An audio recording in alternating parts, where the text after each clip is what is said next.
सभी छोटे बड़े श्रोताओं को सुनीता भटनागर का प्यार भरा नमस्कार। ऑडियो स्टोरीज के हमारे चैनल कहानी जगत में आप सभी का स्वागत है। हिंदी कहानियों की श्रृंखला में आइए आज सुनते हैं गरिमा संजय दुबे जी द्वारा रचित कहानी मरहम।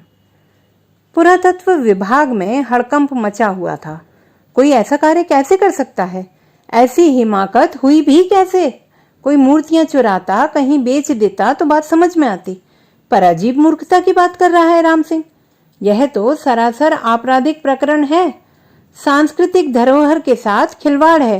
कितना मुश्किल है इन पत्थरों को सहेजना। पुरातत्व विभाग के बड़े अधिकारी कश्यप जी के सामने जब यह मामला उजागर हुआ तो वे पहले तो चकित हुए, फिर क्रोधित। तुरंत ड्राइवर को बुला कर सांची चलने को कहा। वहां के अधिकारी को उनके पीए ने पहले ही खबर भिजवा दी थी। भोपाल से 1-1.25 घंटे में गाड़ी सांची पहुंच चुकी थी। सीधे संग्रहालय पहुंचे। अधिकारी तनतने भुने से खड़े हुए थे और राम सिंह सिर नीचा किए हुए। कश्यप जी ने पहुंचते ही कहा, दिखाओ क्या हुआ है। अधिकारी जब उन्हें अंदर ले गए और राम सिंह की करामत दिखाई तो कश्यप जी भी दंग रह गए। मूर्तियों को देखकर सर पकड़कर बैठ गए। अरे राम सिंह, क्या और कैसे किया ये सब? वे चीखे। उनकी चीख से सारा संग्रहालय थर्रा गया। राम सिंह पूर्ववत सर झुकाए खड़ा था। वे आए और उसका कंधा पकड़कर झकझोरते हुए बोले, अब कौन जवाब देगा तुम्हारी इस हरकत का? कहीं प्रेस को खबर हो गई तो लेने के देने पड़ जाएंगे। तुम 20 साल से यहाँ काम कर रहे हो, फिर अच्छी खासी छवि है तुम्हारी, फिर एन सेवा निवृत्ति से पहले ये क्या किया? बोलो, बोलते क्यों नहीं? उसका मौन देखकर माथे पर हाथ रखकर वे परेशानी में इधर उधर टहलने लगे। वहां के सुपरवाइजर ने कहा, सर मंत्री जी को भी खबर तो करनी पड़ेगी, इतनी बड़ी बात कैसे? वे बोले, हाँ अभी तो तुम यह कमरा सील करवा दो, मैं साहब से बात करता हूँ, और इसे कहीं जाने मत देना। राम सिंह की तरफ एक चुपती सी नजर डालकर वे ऑफिस में घुस गए। बड़ी देर तक मंत्री जी से बात चली, फिर वे जरूरी आदेश देकर मंत्री जी से मिलने निकल पड़े। वे राम सिंह को लंबे अरसे से जानते थे, वहीं के रहने वाले थे और लंबे समय बाद अपने गृहनगर के पास पदोन्नति पाकर लौटे थे। आने पर सबसे पहले राम सिंह से ही सामना हुआ था। पिता का एक छोटा होटल था सांची के पास। पिता चाहते थे होटल व्यवसाय को ही उनका बेटा आगे बढ़ाए, लेकिन सांची के आसपास बिखरे इतिहास ने उनमें ऐसी जिज्ञासा भरी कि पुरातत्व और इतिहास को पढ़ने का निश्चय कर वे पुरातत्व विभाग में ही नौकरी पा गए। इस राम सिंह के पिता भी यही काम करते थे। किशोरावस्था में राम सिंह और कश्यप जी इन्हीं पत्थरों में घूमते रहते। राम सिंह कहता, बाबू तुम्हें कुछ सुनाई देता है? ये पत्थर कितना कुछ कहते हैं। वे हंसते, भला पत्थर भी कुछ बोलते हैं? पर राम सिंह तो मानो पत्थरों की भाषा जानता था, उनसे बतियाता था। कश्यप जी उसे अपनी विज्ञान सम्मत बुद्धि से समझाते, इतिहास और पत्थरों का विज्ञान। पर बुद्धि और भावना का मेल बहुत सहज तो नहीं, सो दोनों अपनी अपनी तरह से पत्थरों को आंकते। वक्त आगे बढ़ा और कश्यप जी अपनी नौकरी के सिलसिले में देश भर और विदेश में घूमे। पुरातत्व पर उनकी रिसर्च ने उन्हें प्रसिद्धि और पैसा दोनों ही दिलवाया। छुट्टियों में सांची आते तो स्तूप देखने जरूर जाते। राम सिंह वहीं संग्रहालय में नौकर हो गया था। कुछ सालों बाद उन्हें पता चला कि एक दुर्घटना में उसका एक पैर और एक आंख चली गई थी। कार एक झटके से रुकी तो वे वर्तमान में लौटे और मंत्री जी से मिलने पहुंचे। पूरी बात जानकर मंत्री जी ने एक जांच कमेटी बनाकर जांच करने का आदेश दे दिया, जिसके अध्यक्ष स्वयं कश्यप जी थे। अगले दिन कुछ और अधिकारियों को साथ लेकर वे सांची पहुंचे। कमेटी को विस्तृत जांच कर रिपोर्ट सौंपने को कहा गया था। शर्मा जी, राम सिंह को बुलाइए, वे बोले। राम सिंह अपनी बैसाखियों के सहारे धीरे धीरे चलता हुआ वहां पहुंचा। आशा के विपरीत उसके चेहरे पर भय नहीं था, बल्कि वहां एक संतुष्टि थी किसी काम को पूरा करने की। उन्होंने राम सिंह से पूछा, राम सिंह, क्या तुम हमें बताओगे कि तुमने ऐसा क्यों किया? क्या तुम नहीं जानते कि पुरातत्व महत्व की वस्तुओं के साथ छेड़छाड़ करना अपराध है? बताओ, तुमने ऐसा क्यों किया? राम सिंह कुछ देर चुप रहा, फिर बोला, मूर्तियों ने ही हमसे कहा था ऐसा करने को। उनके हाथ से पानी का गिलास गिरते गिरते बचा। वे झुंझला उठे, क्या बकवास करते हो? पत्थर भी कभी बोलते हैं? हाँ सर, बोलते हैं, कोई सुनने वाला हो तो, वह खोया सा ही बोला। दूसरे अधिकारी ने व्यंग से मुस्कुराते हुए कहा, अच्छा, क्या कहते हैं ये पत्थर तुमसे? सबकी अपनी अपनी कहानी है साहब, आपकी हमारी तरह, वह उसी भाव से बोला। कश्यप जी ने थोड़ी नरमी दिखाते हुए पूछा। क्या पूरी बात बताओगे राम सिंह? हाँ हाँ साहब, क्यों नहीं, वह चहका। फिर उसने बताना शुरू किया। बचपन इन पत्थरों के साथ ही बीता। माई बापू दिन भर खुदाई करते थे और हम इन पत्थरों से बतियाते, और कोई तो होता नहीं था। सरकारी स्कूल से मैट्रिक किया और यहाँ नौकर हो गए। अंदर दिन भर मूर्तियों के बीच बैठकर या तो उन्हें देखते या आने जाने वालों को। कभी कभी रात की ड्यूटी भी कर लिया करते हैं साहब जी। बैठे बैठे हम सोचते साहब कि ये मूर्तियां भी कितनी भाग्यशाली हैं। यहाँ इंसानों के रहने को घर नहीं और पत्थर होते हुए भी ये एसी में रहती हैं। पर हमें क्या पता था कि ये भी बड़ी दुखी हैं। एक रात हमें यहाँ खटर पटर और लोगों के बोलने की आवाजें आने लगी। पहले मुझे लगा कि चोर हैं, लेकिन देखा तो चौकीदार जाग रहा था। फिर ये आवाजें कैसी? हमने अंदर के एक कमरे में, जहां हम दिन भर बैठा करते थे, झांक कर देखा तो क्या देखते हैं साहब कि सारी मूर्तियां अपनी अपनी जगह से उतरकर एक जगह इकट्ठी हो गई थी और अपना अपना दुख एक दूसरे को सुना रही थी।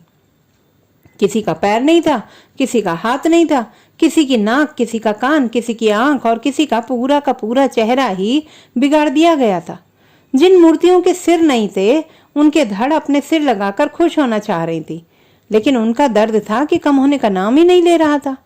वे रो रो कर अपनी बर्बादी की कहानी कह रही थी। जैसे हमारा एक पैर और आंख नहीं है, वैसे ही इन मूर्तियों का भी कोई ना कोई अंग बिगड़ा हुआ था। मूर्तियां कहती, कैसे हर बदलते युग में एक दूसरे की संस्कृतियों के निशान मिटाने के लिए हमें तोड़ा गया, यह सोचकर कि पत्थर है, दर्द नहीं होगा। पर दर्द होता है। किसे कहें? कौन हमारा दर्द समझेगा? कौन हमारे जख्मों पर मरहम लगाएगा? कह कह कर मूर्तियां विलाप करने लगी। पहले मुझे लगा कि यह सपना है, पर आंख मसल मसल कर देखने के बाद भी मुझे मूर्तियां रोती दिखी। सुबह होते होते वे सब फिर अपनी अपनी जगह पर जाकर लग गईं। इतना कहकर राम सिंह चुप हो गया। सब एक दूसरे का मुंह देखने लगे। वह थोड़ा रुककर बोला, फिर तो यह रोज का काम हो गया साहब जी। मैं रोज उनकी बातें सुनता और सोचता, मेरा एक पैर नहीं है तो मुझे तकलीफ होती है, वैसे ही इन मूर्तियों को भी होती होगी। एक दिन मैंने मूर्तियों से बात करने की सोची। जब मूर्तियां अपनी बातें कर रही थी तो मैं वहां पहुंचा दबे पांव, पर मुझे देख वे फिर मूर्तियां बन गईं। मैंने फिर भी उन्हें कहा, मैं तुम्हें ठीक करूंगा, हाँ मैं तुम्हें ठीक करूंगा। मैंने देखा साहब, सब मूर्तियां एक साथ मुस्कुराई थी। शर्मा जी ने कश्यप जी के कान में कहा, यह रोज मूर्तियों के पास जा जाकर कुछ बोलता तो रहता है। हमने सोचा आदत है बुदबुदाने की। माँ बाप खत्म हो गए, शादी ब्याह हुआ नहीं, कोई बात करने वाला नहीं, इसलिए मूर्तियों से ही बातें करने लगा था। कश्यप जी ने राम सिंह से कहा, तुम्हें लगता है कि तुम्हारी इस बकवास पर कोई विश्वास करेगा? क्या पत्थर भी बोल सकते हैं? हाँ मैं बताता हूँ साहब जी, कैसे बोलते हैं, आइए। कहकर वह सब को लेकर उस कमरे में गया जहां वह 20 साल से बैठा रहता था। देखिए, क्या आप नहीं सुन पा रहे हैं? यह मूर्ति एक नृत्यांगना की है, पर इसके पैर नहीं। इसकी तड़फ देखिए, इधर आइए। यह टूटा बर्तन और यह माँ की मूर्ति अपने बच्चे के लिए खाना बनाना चाहती है, पर टूटे बर्तन में कैसे? देखिए, यह टूटे खिलौने किसी बच्चे के होंगे, वह रो रहा है खिलौने के लिए। यह धड़ जिसका सर नहीं है मांग रहा है अपनी पहचान। यह सन्यासी, इसके सारे मंदिर मूर्तियां तोड़ दी गईं, व्याकुल है अपनी पूजा साधना के लिए। राजा की मूर्ति शक्ति दंड तोड़ दिया गया, यह शक्ति विहीन राजा। और यह बिन राजा का नगर टूटा फूटा, किसान का टूटा हल, मन भर रोता किसान, टूटे फूटे वाद्य यंत्र, यह रोता कलाकार, खंडित शस्त्र। बिना इनके सिपाही कैसे लड़े? तो वह भी व्याकुल। कटे सिर वाले महिला पुरुष और बच्चे बयां कर रहे हैं हिंसा की कहानी। और सबसे बड़ा दुख इस मूर्तिकार का, जिसने न जाने कितने बरस लगाकर यह मूर्तियां बनाई थी, पर सब की सब मिटा दी गई, तोड़ दी गई। तो इनकी तकलीफ मुझसे देखी ना गई। मैं मौका खोजने लगा इनके घावों पर मरहम लगाने का, और मुझे मौका मिल गया। जब इस कमरे का सीसीटीवी कैमरा खराब हो गया, उस रात मैंने टूटे बर्तन की जगह नई हांडी रख दी। स्टोन सीलर और प्लास्टर ऑफ पेरिस से किसी की आंख, किसी का कान, किसी की नाक और हाथ पैर धड़ जोड़ने की कोशिश करने लगा। राम सिंह रुका। तुम बेवकूफ हो, क्या यह बात पता नहीं चलती? हर दिन मूर्तियों की नंबरिंग और इमेज की जांच होती है, जरा सा भी अंतर तुरंत पहचान में आ जाता है। तुम तो उन्हें नया रूप देने लगे। कश्यप जी चीखे, कोई बिगड़ी चीज सुधारने में कैसा अपराध साहब जी? राम सिंह कातर स्वर में बोला, इन खंडित मूर्तियों की ही कीमत है, कटे पैर, टूटा हाथ, फूटी आंख की कीमत है। कश्यप जी खींच कर बोले, हमारा भी एक पैर और एक आंख नहीं है साहब जी, पर हमारी तो कोई कीमत नहीं है, वह बोला। छन्न से कुछ टूटा उनके अंदर।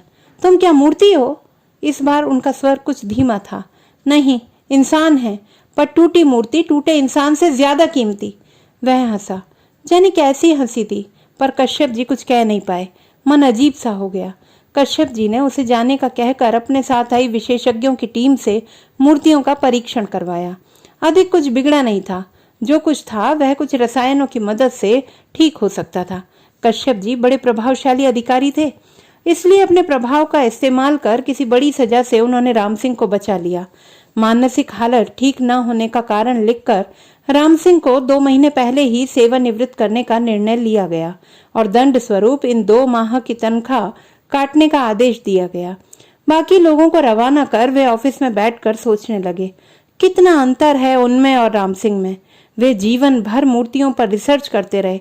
दुनिया जहां की मूर्ति कला और हजारों मूर्तियों पर काम किया है उन्होंने, उन्हें खोजने का, सहेजने का, पर उन पत्थरों ने उन्हें भी पत्थर बना दिया था। लेकिन राम सिंह ने न मूर्तियां बनाई न सहेजी, बस उनके बीच बैठकर ही उनका हो गया। कितना फर्क होता है संवेदनाओं का। बड़ी अजीब बात है, इंसान के कत्ल की चर्चा तक नहीं और जानवरों के शिकार पर बवाल। इंसान की सूरत बिगाड़ने और हाथ पांव टूटने पर तत्परता नहीं, और पत्थर की मूर्तियों के लिए ऐसी मुस्तैदी। सोचते सोचते उनके चेहरे पर एक व्यंग्यात्मक मुस्कान आ गई। इस दुनिया में जहां इंसान इंसान को रोज टुकड़ों टुकड़ों में घाव दे रहा है, वहां बेजान पत्थर की मूर्तियों के घावों पर मरहम लगाने वाला पागल नहीं तो और क्या है। जाने के लिए बाहर निकले तो राम सिंह सामने खड़ा था। अपने जेब से 2 महीने की तनख्वाह निकालकर उसकी जेब के हवाले कर उसको गले से लगा लिया और धीरे से बोले, होटल में चौकीदारी का काम निकाला है तुम्हारे लिए। और निकल पड़े मन में संतोष लेकर कि आज उन्होंने भी एक भंजित मूर्ति के घावों पर मरहम लगा दिया है। तो दोस्तों, ये थी हमारी आज की कहानी। आपको कैसी लगी कमेंट बॉक्स में लिखना ना भूलें। चैनल को सब्सक्राइब करें, लाइक करें और मित्रों के साथ शेयर करें।